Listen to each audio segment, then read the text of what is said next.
The world will face a great upheaval, and the skies will rain fire. Stray far will keep them. Harvard scientists warn of a possible alien attack in November as an object the size of Manhattan barrels towards Earth at 130,000 miles per hour. According to the scientists, the object known as 3I Atlas may be an alien technology that could potentially launch a surprise attack on our planet.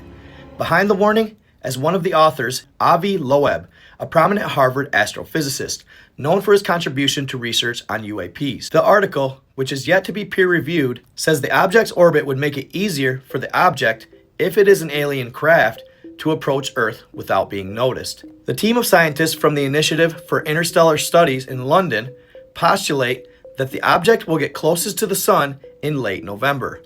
They say that at its closest, the object would be hidden from Earth's view, which means that it could carry out a secret high-speed maneuver and attack. The object was first spotted by the Asteroid Terrestrial Impact Last Alert System, ATLAS, a survey telescope in Chile. At 10 to 20 kilometers wide, the object is moving towards our planet at speeds of over 60 kilometers per second. Can this actually happen? As per the authors, the paper is clearly from a hypothetical point of view, and not something they necessarily think would happen.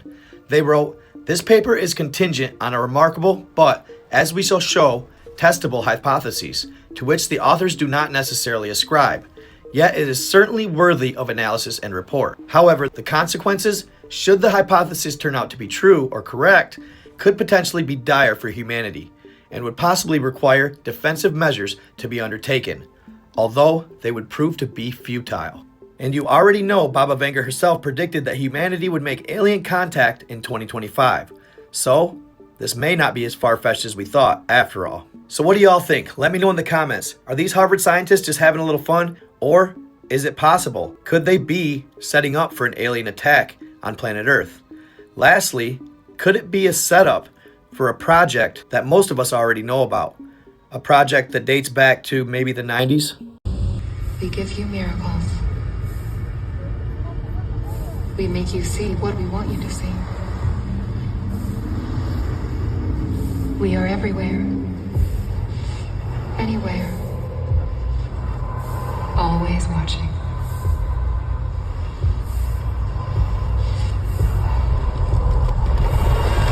And we will teach you how to fear again.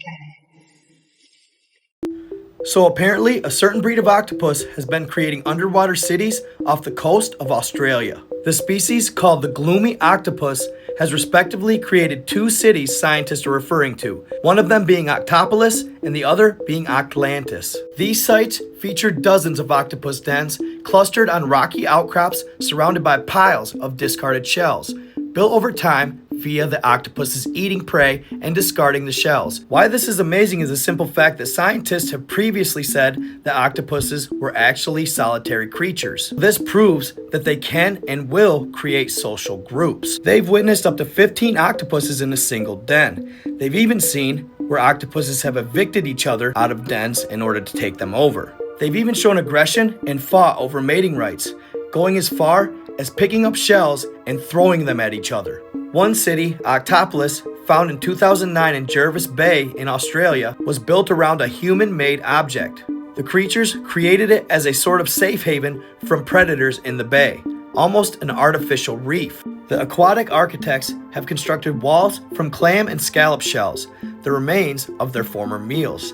Not only that, but the report's co-author Stephanie Chancellor notes that these piles were further sculpted to create dens, making these octopuses true environmental engineers. Although amazing, these cephalopod suburbs are no utopia, as these creatures often are fighting for a place in each other's dens. Regardless, they give scientists a glimpse into the evolution of these creatures, who were thought to have had the same mind as a 3-year-old human. I think they're proving to be much more advanced than we ever gave them credit for in the past. What do y'all think? Let me know in the comments. Have y'all seen this alien footage caught on camera in Compton, California? Absolutely mind-blowing. Check it out.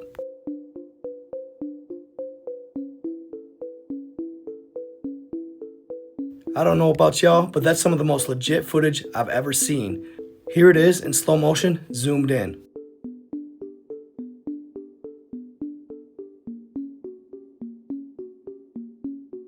Wild stuff, right? Let me know what you think in the comments. Is it real or is it fake? As you can see, this gray is different than what we're mostly accustomed to. You can see the elongated skull, the hump in its back, and its very odd posture. My feeling is that it's not a gray from the lands of the Orion, that it's more likely a gray from the Zeta Reticuli clan. If that doesn't ring a bell, then think of Project Serpo, Human Alien Exchange Program, back in the 60s and 70s. But obviously, that's just theory, not absolute fact. So let me know what you guys think in the comments. All right, y'all, good news. Our boy Julian Brown is back. The young inventor of plastiline, gasoline derived from plastic, is in fact okay. According to him, some hackers had hacked his phone and gotten access to his iCloud. So they were watching everything he was doing on his phone in real time.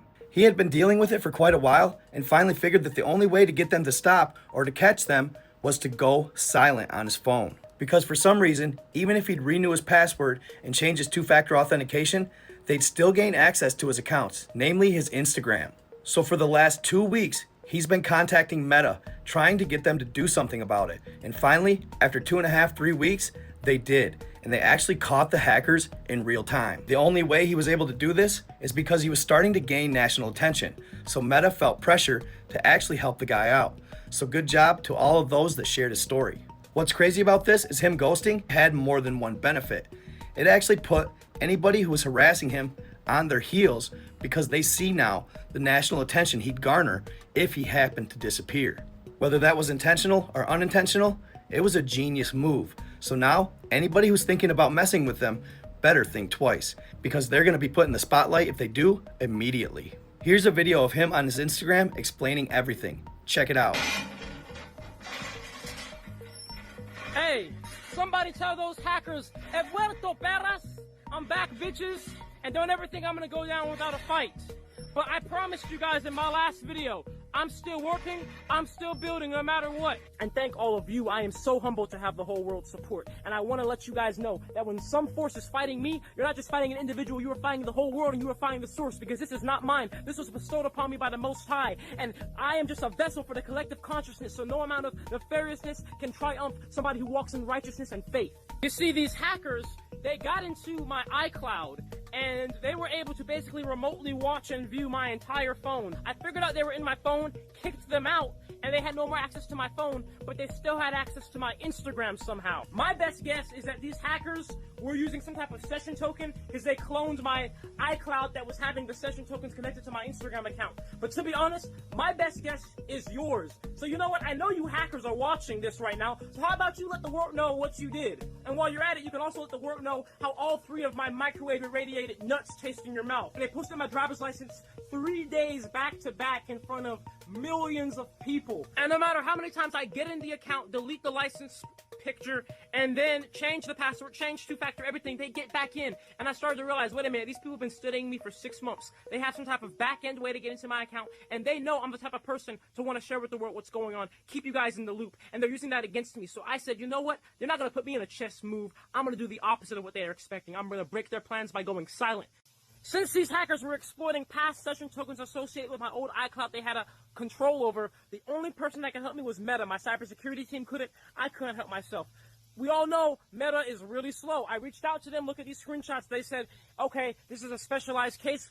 You may have to wait 24 hours up to 2 weeks. It took 3 weeks, okay? I kept spamming them. Meta, please, Meta. Why? What is taking so long? And the breaking point was when I made international news for literally saying and doing nothing because it freaks people out that much. I love you guys so much for all your concern. But that made me say, Meta, look, guys, even if your review is not done, please just let me log back into the account so I can calm down people. And Meta said, okay, we will, but we'll watch. So I made this vague post to my Instagram account yesterday that looks like a hacker on purpose because the whole world wouldn't know if it was me or a hacker and be on edge just in case the hackers could get back in and post something crazy. But the hackers knew I made that post and they would try to get in the account again, which they did. They fell for the bait. Look how many times they tried to get it right back into my account minutes after posting it. But this time, Meta was watching. Meta now knows who these people are, and they're still doing the review, and we're going to get them busted.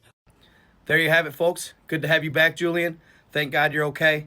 And keep on keeping on, man. Keep doing your thing. Who do you think those hackers might be? Was it the people messing with him, flying the choppers overhead? Was it the people Who loosened the slug nuts? Hard to say, but it's possible. Let me know what you think in the comments. All right, y'all. Out. The Devil's Den murders out of Arkansas have been solved. It's not 100% verified yet, but it's looking like that's the case. If you don't know what these are, stay tuned. On July 26, 2025, Clinton and Kristen Brink, along with their 2 daughters, were enjoying what was supposed to be a fresh start. The family had recently moved from South Dakota to Arkansas, wanting to be closer to Clinton's family and give their daughters, ages 9 and 7, a new beginning. That Saturday afternoon, they set out on their first family outing since the move. A hike along the scenic and popular Devil's Den Trail in Washington County, just outside of West Fork. They parked around 2 p.m., unaware that someone had followed them in. A black 4-door sedan pulled up nearby. The driver stayed seated, watching the family as they made their way up the trail. Then, about 40 minutes later, at around 2:40 p.m., the nightmare began. The man got out of the vehicle and began to follow the Brinks up the trail. Then, he attacked. Clinton, the father, fought back, trying to protect his family. In the chaos, Kristen screamed for her daughters to run, telling them, "Go and don't look back." The girls ran until they could no longer hear their mother's screams. Eventually, they'd reached the visitor center, breathless and terrified. Staff called 911 immediately. But by the time the authorities arrived, the attacker had fled the scene in the same black Mazda he arrived in. His license plate had been covered with duct tape. He wore a mask and a baseball cap, effectively concealing his identity. But this wouldn't be the end. Within hours, state and local law enforcement, with the help of the FBI, launched a full-scale manhunt. Thanks to a trail camera and a single eyewitness, investigators released a police sketch, and the tips started pouring in. Just 4 days later, on Wednesday, July 30th, at 4:57 p.m., authorities located and arrested 28-year-old James Andrew McGann. He was sitting in a chair at a local salon getting a haircut. The salon owner was stunned. She'd been chatting with and cutting the hair of the man now believed to be the Devil's Den murderer. After his arrest, she even handed over hair clippings to the investigators for DNA. And that was only the beginning, because James McGann, he wasn't just some ordinary drifter or criminal on the run. He was a brand new 3rd grade teacher at Bayari Elementary, just hired weeks earlier. In fact, on June 12th, he posted a photo on social media celebrating the new job. Oddly, in that photo, his face and head were partially obscured, something that in hindsight seemed deliberate. And it turns out he was definitely hiding something. Online sleuths quickly began digging into his past. It didn't take long to uncover a disturbing history. Just last year, McGann had been fired from an elementary school in Oklahoma where he taught 4th grade. Why? Because of multiple complaints from parents about inappropriate and suggestive comments made to female students. Things like, "You're so pretty, I bet you'll have a lot of boyfriends someday." Despite the disturbing behavior, he was quickly and quietly let go with no official reprimand, no red flag on the record, which meant he was free to relocate, apply for another teaching position, and start over. But the internet didn't stop there. In the comments, under a news post, 2 former classmates from Oklahoma State University had recognized him. They shared that by junior and senior year, they were in all the same classes, because McGann had also been studying to become an elementary school teacher. These girls claimed he was very, very awkward, and they all thought he was really creepy. He wouldn't know when to laugh on cue. He was very stoic and very unemotional, always would just stare forward. One of them even said she had to walk back to her dorms with him present, and it always creeped her out because he wouldn't say a word and they just walk in silence. Very, very awkward guy. So, who knows what his past is, who knows what it entails, but this dude seems definitely disturbed, and only in the coming days will we figure out exactly what his motive was behind this. A lot of people are thinking that he was attempting to kidnap the girls. All I know is it's a tragedy, and it's very sad that this took place, and I'm glad they caught the guy who did it. Also, let's not make it about him as much as we can.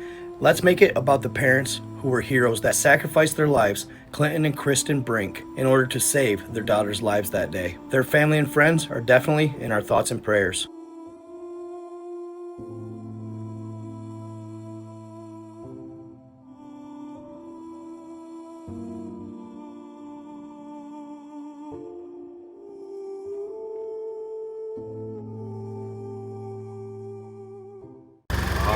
No, you're not fucking serious right now. There's nobody in that car. There's no one touching. Y'all, the Labubu strikes again. Check this out. That's a fucking Labubu. Are we serious? Nobody's touching that. Nobody's in that car. What? Now,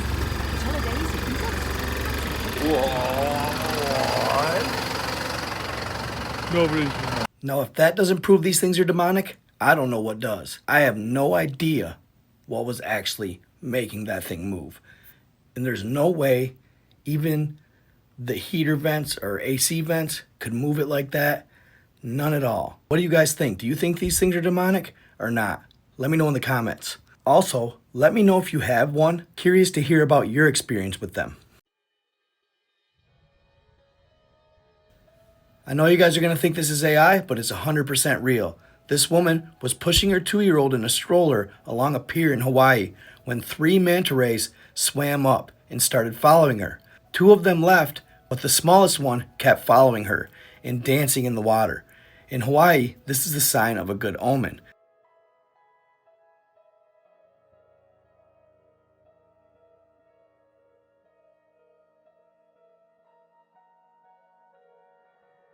Many people don't know this, but manta rays can get absolutely massive. The largest one recorded in 1920 at 30 feet wide at its wingspan. They average right around 22 feet, weighing up to 6,000 pounds. The largest recorded female, 5,000 pounds. There are 2 types of manta rays in the ocean, the giant oceanic manta ray and the reef manta ray. The reef manta ray gets about 14 to 15 feet. Either way, these things get huge, and I had no idea until I saw this video and did some research. Absolutely mind-blowing. Love the idea of getting microplastics out of the water. All right, y'all, I gotta share this guy again. This is at the Sean Ryan Show, the CEO of Rainmaker talking. He talks about birth control and how, since women take so much of it, it gets recycled into our water. Listen to this. You know about how like birth control's in all water now? There's birth control in the water. Yeah. Right now, lots of women use hormonal birth control, right? And then we recycle a lot of that water. We don't actively filter out for the hormones that are in it. And so when that gets recycled, it gets put back in the water supply, and then dudes end up drinking it too. There's a bunch of other stuff that's probably androgenizing us. There's a lot of crazy stuff that is actually happening. So is this like a significant amount of birth control in the water? Yes. And there's an infertility problem. Yes. How does it affect males, do you know? It makes you less of a guy and more of a sort of, I don't know, like the way that most guys are now. There's so many conspiracies about the chemtrails. I've heard that they're spraying estrogen in the air. Well, let me tell you something though. Oh shit, here we go. The material that we use, it freezes the liquid in cloud into snowflakes that fall, right? Pure testosterone is not as effective, but it's almost as effective as silver iodide. So if we really want to make America healthy again, We'll all be showered in testosterone. I can make that happen. I don't know what to make of this, but it absolutely blew my mind. Do you think he's onto something? Do you think it makes sense? I don't know. What do you guys think? Let me know in the comments.